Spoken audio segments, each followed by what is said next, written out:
Bag packing गर्नुभएको? तेरो गरम छुट्टी भयो नि त, त्यही भएर घुम्न जानको लागि ब्याग प्याकिङ गरेको हो र? हजुरआमा जल्दी ब्याग प्याकिङ गरिहाल्नु। किन? मम्मी लानुभएको घुम्न जाने अरे हामी सबै। ए बाबु, उसो भने म पनि प्याकिङ गर्छु ल। हुन्छ, म मम्मीलाई भन्छु कि होइन हजुरआमालाई पनि भने प्याकिङ गर्नको लागि। मम्मी मैले पनि हजुरआमालाई भने प्याकिङ गर्नको लागि। अरे किन भनेको त बुढीलाई? अनि घरमा को बस्छ? एकजना घर रुङ्गे पनि त हुनुपर्छ नि त। त बाठो बस।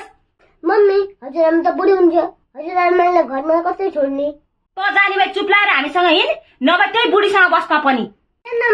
म हजुरआमासँगै बस्छु। भोलिपर्सि हजुर पनि बुढी हुन्छ नि, अरू मैले त्यति यस्तो गराउनु अरूलाई कस्तो लाग्छ? म पनि हजुरलाई भोलिपर्सि कहीँ लिएर जान्न, घरको ल्याएर राख्छु। बढी बोलिस, बढी बोलिस।